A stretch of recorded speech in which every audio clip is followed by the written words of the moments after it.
All right, so now we've gotten our cake back out of the refrigerator and or the freezer. We had ours in the freezer because we didn't have a lot of time, but it doesn't matter as long as your top coating here is cold. Don't ever leave it in the freezer too long enough to actually freeze, because then when it thaws, it collects condensation and makes your cake a sticky mess. So if you're going to put it in the freezer, make sure you know it's in there and you're waiting for it, and you only leave it in for 10 or 15 minutes. All right, so here we are. Our frosting is nice and stiff on the outside, and now we're going to be able to make this thing perfectly smooth. So we do need a little bit of extra frosting, because sometimes when your frosting is when it cools down, it contracts and shrinks up a little bit, so you often will need a little bit more.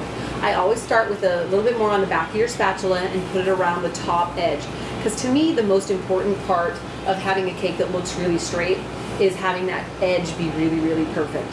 So I start with putting a little bit of that extra frosting right around the top edge, and then when you go back, it's much smoother.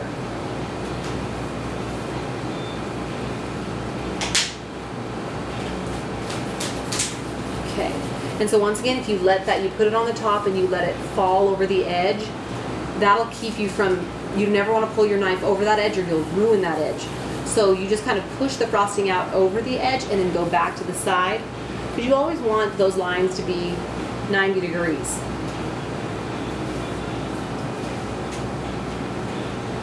And then you just kind of, oops, I think I'm doing it right, you can't see. All right. To where you're putting that nice extra layer of frosting on there. And then you can see where you've got little air bubble gaps and whatnot, and you want to add a little bit more frosting in there. You just kind of put a thin layer of frosting around the outside, once again holding your knife upside down like this, and always working from the opposite side and pulling toward you, because that's when you can see what you're doing. That's when you can see what you're doing the best and have the most control over your knife and your frosting in your cake. All right, so now we've got this new thin layer of warmer buttercream over colder buttercream, and that makes for a really good surface to work with when you want to make your cake really, really straight. So now we're going to go back to using the scraper with the beveled edge. You always want that beveled edge to be on the inside facing the cake. Going back over to keeping it at 90 degrees, or keeping the bottom of your scraper at 90 degrees of the cake so that this other edge is parallel with the cake, and scraping it off again. You're going to scrape a small fraction off this time. And sometimes you always wonder, well, it was straight the first time and now it's like we put more frosting and there still needs more. It's because it contracted when it was in the freezer or the refrigerator, and so you lose a little bit of your volume.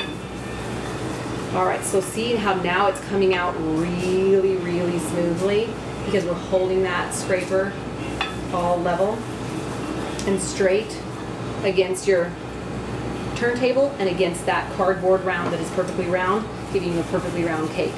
So then we go back, touch up the top edges by pulling them in. And you always want to, when you're making an edge, pull away from the edge. Don't ever pull toward an edge or it will ruin it. So you always want to start at the edge and pull away from it. Start at the edge and pull away. So if you pull over this edge, you're going to ruin it. You always got to start at and pull it away from it.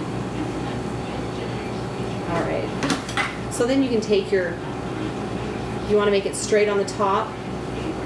Once again, use your turntable to help you. And you can pull that off the top and make it nice and smooth.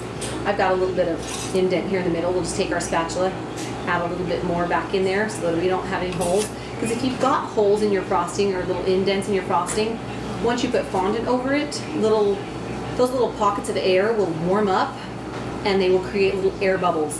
So that's why you want everything to be as smooth and as straight as possible. Because any little air pocket in there is going to turn into a big bubble underneath your fondant.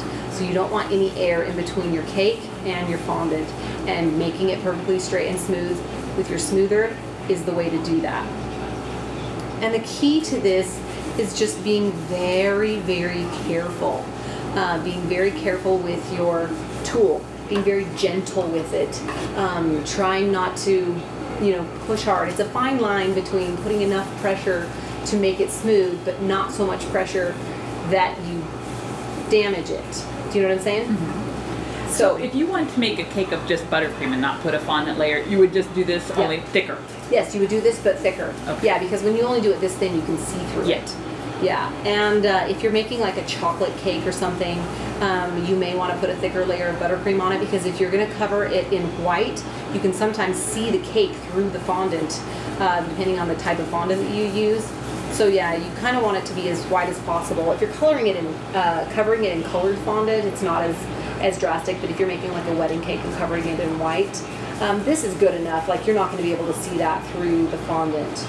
But yeah, if your cake is really close to the surface, and especially if it's a chocolate cake or a really dark cake, you might be able to see it through the fondant. So there we go. We've got a nice, really smooth cake with sharp edges, and we're gonna let this chill overnight in the refrigerator, and it's gonna be ready to cover with fondant tomorrow. Wrap or no wrap? No wrap at this point. Thank you. I'm glad you asked that. No wrapping at this point, because you don't want anything to touch this frosting to mess it up. And so if you try to wrap it, it'll pull some of it off.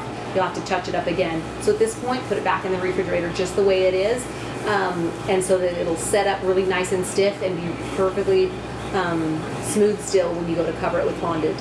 Make sure you put it in a refrigerator that does not have a lot of humidity. If you put it in a refrigerator with a lot of humidity, it can collect condensation on the outside, and then that'll cause you some problems when you're trying to cover it with fondant. So you want it to stay as dry as possible, but as cold as possible. So I know there's so many little variables that go into decorating a cake, but the more precautions that you take, the better your cake will turn out in the end.